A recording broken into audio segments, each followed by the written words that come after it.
A woman walked barefoot out of the desert in March of 1999. She was handcuffed at the wrists.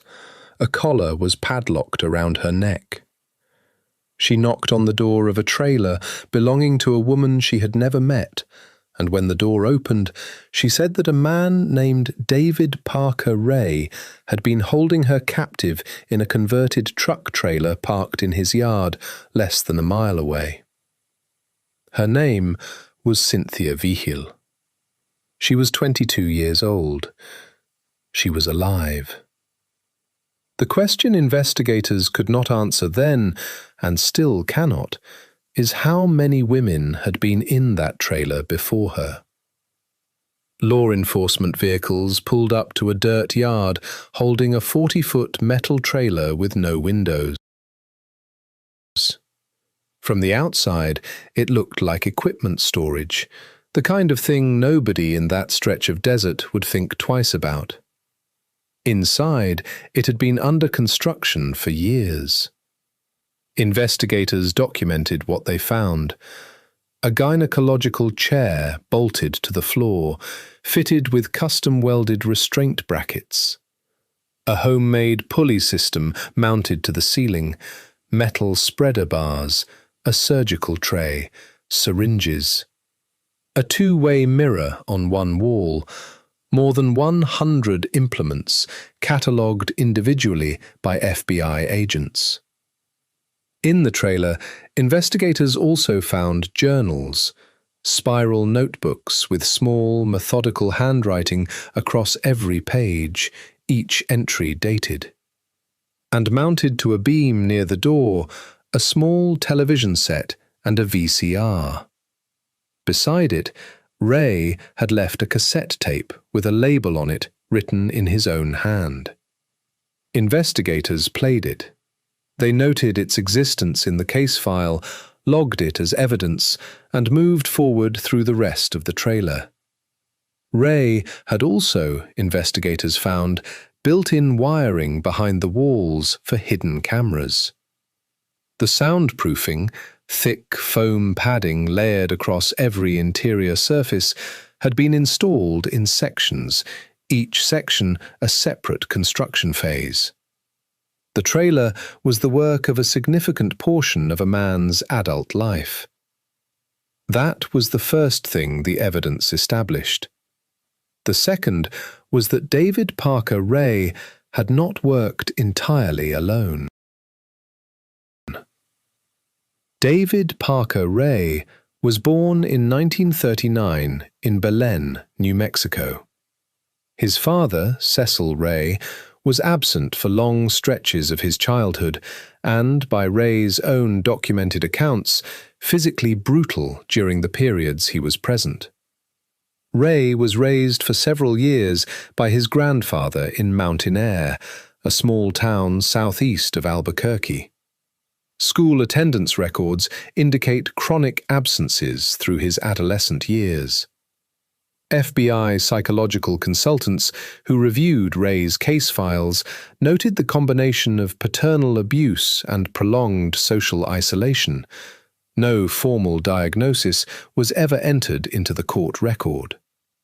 He served in the United States Army in the late 1950s and received a general discharge. After the military, he drifted through a series of mechanic jobs across New Mexico and settled eventually near Elephant Butte, where he worked for the New Mexico State Parks Division as a maintenance mechanic. He paid his taxes. He had a daughter.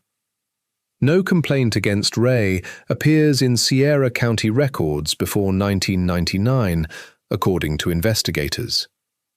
Construction on the trailer began at some point in the 1980s. Investigators found medical supply catalogues among Ray's possessions. The earliest documented acquisition evidence recovered from the property dated to that decade, though no specific year was confirmed in public case filings. He built it in stages. The chair first, investigators believed, then the pulley system, then the shelving, acquiring restraint equipment over many years. The inside of the walls, when forensic teams tore them open, contained custom wiring for the lighting system and hidden cameras. He called it his toy box. Investigators working the Vigil case in 1999 understood quickly that Cynthia Vigil was not the beginning of anything. The journals documented other women. The number of victims Ray described across his written materials suggested an operation spanning at minimum a decade. The problem was that no bodies were ever recovered. Elephant Butte Reservoir sits less than 2 miles from the property. It is large enough, 40 square miles of water, that divers could search a section of it for weeks and cover only a fraction of the bottom. Teams searched portions of it. They found nothing that could be identified as human remains linked to Ray's property. Ray operated with at minimum one accomplice. His girlfriend at the time of Vigil's escape was a woman named Cindy Hendy. Hendy had been in the trailer with Vigil when Vigil managed to unlock her collar with a key she had found on the floor. She struck Hendy with an ice pick and ran. She ran barefoot into a desert afternoon and knocked on the first door she reached. Hendy cooperated with investigators. She entered a plea agreement and provided information that led to additional charges and to a second woman who had also survived. Her name was Kelly Van Cleve, also identified in some records as Kelly Garrett. The cassette tape recovered from the trailer beam was the piece of evidence that agents returned to most often once the scene had been fully documented. The tape ran approximately 30 minutes. Ray had recorded it himself. The voice on it was calm, conversational. He addressed it directly to whoever had just woken up, restrained in that chair. A scripted orientation, prepared in advance, designed to be played on arrival. He continued from there. He explained that he and his partner had spent years building and perfecting what surrounded them. He described, methodically, what he intended to do. He told the person listening that no one was going to come, that no one knew where they were, and that the soundproofing meant no one would hear them regardless. The tape had been produced and reproduced. Investigators concluded from the recording's quality and from the duplicates found in the trailer that Ray had played it, or versions of it, more than once. The tape's existence raised what would become the central problem of the entire investigation. It had clearly been made for an audience that came and went and left no trace. Ray was arrested in March 1999. He faced charges connected to 3 surviving victims, Cynthia Vigil, Kelly Van Cleve, and a third woman named Angelica Montano. His daughter, Jessie Ray, was also charged as a participant in the abduction of Vigil. The jury selection process in Ray's first trial was moved to Bernalillo County because of pre-trial publicity. The first trial ended in a conviction on charges related to Vigil's kidnapping and torture. Ray was sentenced to 224 years.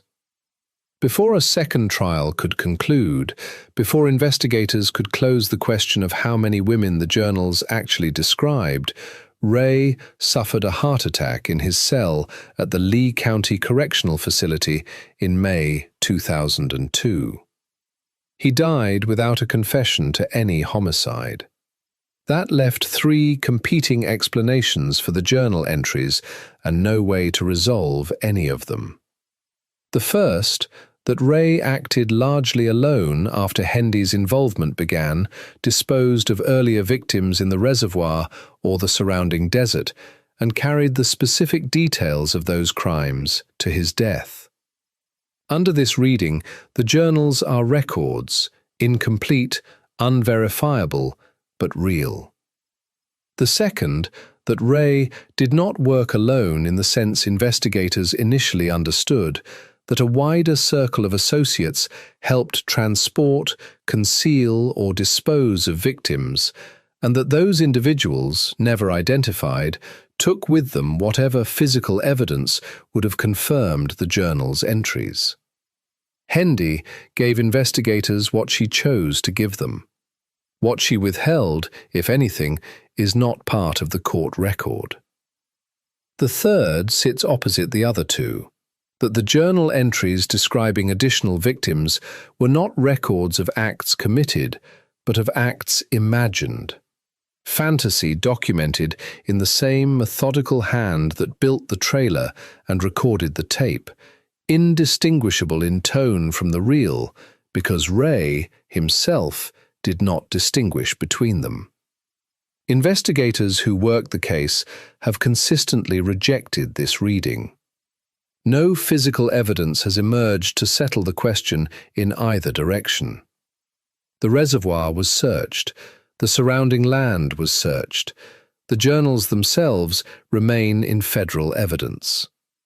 Jesse Ray entered a plea agreement and was released after serving time. Cindy Hendy received a 36-year sentence. The question that investigators return to, and that the journals make impossible to dismiss, is whether any of the women Ray described in his own hand are still listed as missing persons in New Mexico's records, their files open, their families still waiting. No answer has ever been given to that question. Cynthia Vigil walked out of that desert on bare feet. She knocked on a stranger's door. Because she did, the trailer was found and opened and documented. And because she survived to testify, David Parker Ray spent the last 3 years of his life in a cell. What she could not give investigators, and what no one has since been able to provide, is the number that comes before her. If a story like this is why you're here, hit subscribe. We open a new file every few days. Every file in the vault has a story. We'll see you at the next one.